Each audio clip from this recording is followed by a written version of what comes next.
Que l'amour fraternel vous lie d'une mutuelle affection. Rivalisez d'estime réciproque.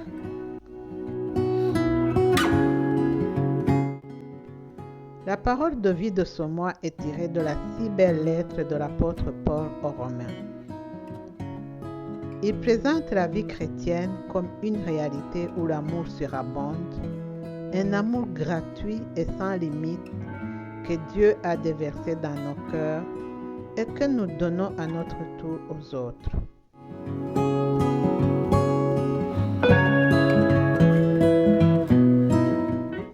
Pour plus de clarté, il insère deux concepts dans un seul mot, philostrogos, deux caractéristiques particulières de l'amour dans la communauté chrétienne, l'amour entre amis et l'amour au sein de la famille.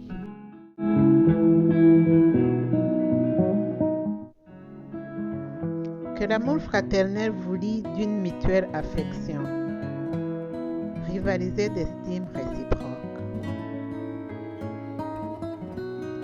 Attardons-nous en particulier sur l'aspect de la fraternité et de la réciprocité.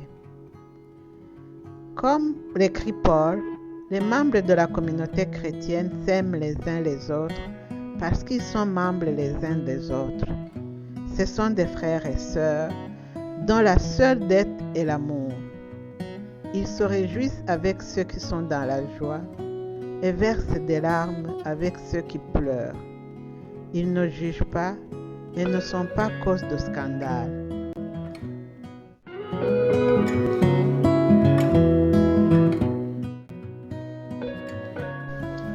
Notre existence est étroitement liée à celle des autres et la communauté est le témoignage vivant de la loi de l'amour que Jésus a apporté sur la terre. C'est un amour exigeant qui va jusqu'à donner sa vie pour l'autre. C'est un amour concret, richement coloré, qui veut le bien de l'autre, son bonheur.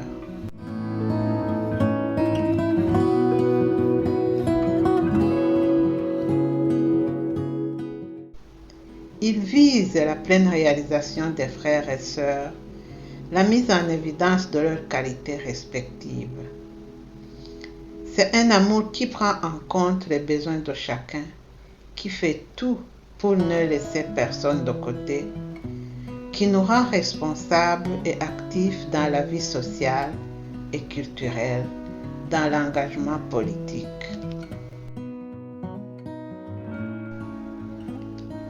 Que l'amour fraternel vous lie d'une mutuelle affection. Rivalisez d'estime réciproque.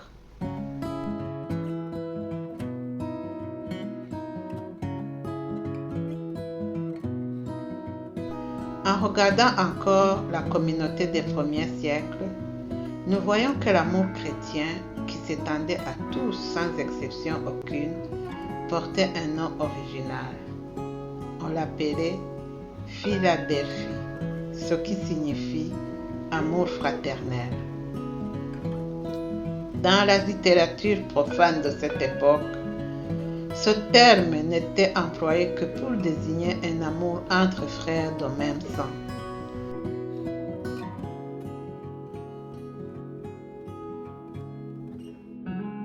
On ne l'utilisait jamais pour parler des membres d'une même société. Seul le christianisme faisait exception. Nombreux sont les jeunes qui désirent un rapport plus profond, plus vrai. Or, l'amour réciproque des premiers chrétiens possédait toutes ces caractéristiques de l'amour fraternel, comme la force et l'affection. Que l'amour fraternel vous lie d'une mutuelle affection. Rivalisez d'estime réciproque.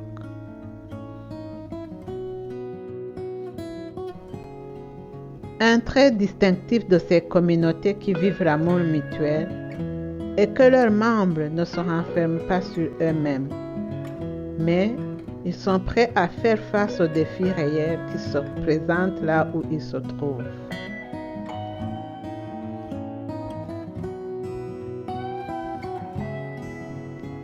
Jika, Serbe de nationalité hongroise, père de 3 enfants, pouvait en fait se permettre d'acheter une maison. Mais un accident l'avait privé des ressources financières autant que physiques pour la rénover lui-même.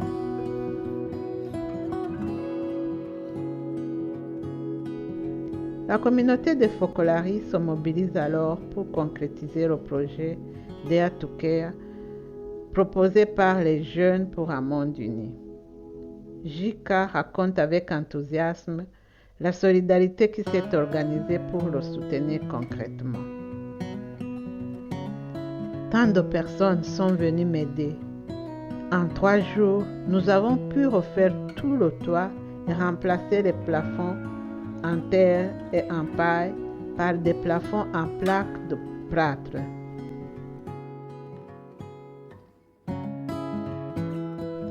Quelques personnes de la République tchèque ont également contribué financièrement aux travaux de rénovation. Un geste qui a rendu visible la communauté élargie en allant au-delà des distances.